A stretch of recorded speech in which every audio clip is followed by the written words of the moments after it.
Injil Yesus Kristus menurut Santo Lukas. Dimuliakanlah Tuhan. Dan katanya lagi, Aku berkata kepadamu, sesungguhnya tidak ada nabi yang dihargai di tempat asalnya. Dan aku berkata kepadamu, dan kataku ini benar, pada zaman Elia terdapat banyak perempuan janda di Israel ketika langit tertutup selama 3 tahun dan 6 bulan, dan ketika bahaya kelaparan yang hebat menimpa seluruh negeri. Tetapi Elia diutus bukan kepada salah seorang dari mereka, melainkan kepada seorang perempuan janda di Sarfat, di tanah Sidon. Dan pada zaman Nabi Elisa, banyak orang kusta di Israel, dan tidak ada seorang pun dari mereka yang ditahirkan, selain daripada Naaman, orang Syria itu. mendengar itu sangat marahlah semua orang yang di rumah ibadat itu. Mereka bangun, lalu menghalau Yesus keluar kota dan membawa dia ke tebing gunung, tempat kota itu terletak, untuk melemparkan dia dari tebing itu. Tetapi ia berjalan lewat dari tengah-tengah mereka, lalu pergi.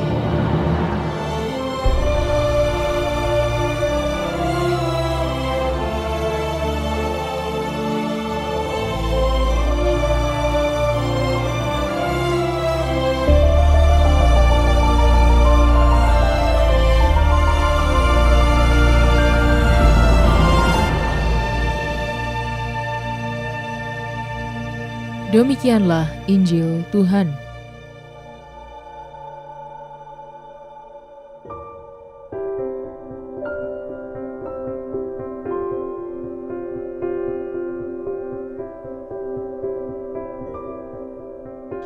Latar belakang tidak penting.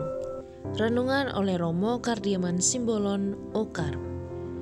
Yesus berasal dari keluarga sederhana. Ia adalah anak seorang tukang kayu dan juga lahir di kampung kecil Bethlehem. Karena tahu latar belakang Yesus, banyak orang Nazaret menolak dia.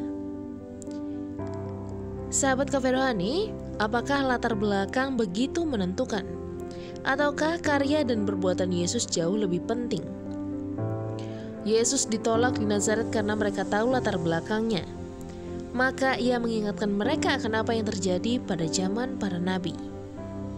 Pada zaman Elia terdapat banyak janda di Israel, dan ketika bahaya kelaparan yang hebat menimpa seluruh negeri, tetapi Elia diutus bukan kepada salah seorang dari mereka, melainkan kepada seorang janda di Sarfat di tanah Sidon. Dan pada zaman Nabi Elisa, banyak orang kusta di Israel dan tidak ada seorang pun dari mereka yang ditahirkan, selain daripada Naaman, orang Syria itu. Karena mereka menolak kehadiran Tuhan yang tidak sesuai dengan pikiran mereka, maka Allah tidak menunjukkan karyanya di tengah mereka. Allah hanya menjadi sebatas pikiran manusia saja. Sebagai orang Kristen, kita percaya Yesus bukan karena asal dan latar belakang hidupnya. Kita percaya padanya karena ia benar-benar menghidupi apa yang dikatakannya. Sabda itu terbukti dalam karya yang telah diperbuatnya. Itulah yang membuat iman bertahan. Kalau mengimani dan menerima Yesus hanya karena sesuai pikiran kita, itu bukanlah iman yang mendalam. Tuhan akan kita perlakukan sebagai pemuas hasrat dan keinginan saja. Di tengah hidup bersama orang lain, kita juga dipanggil menghargai sesama apapun latar belakangnya. Karena tak ada dari kita yang memilih sendiri latar belakang di mana kita dilahirkan. Apalagi berrelasi hanya demi kepentingan sesaat. Memandang dan menerima orang lain apa adanya tanpa memandang latar belakang adalah wujud penerimaan kita akan Yesus Kristus. Selamat menikmati menu hari ini.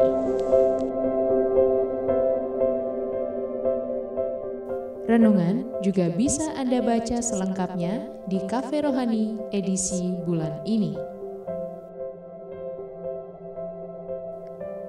Dengarkan juga renungan ini di radio.karmelindomedia.com.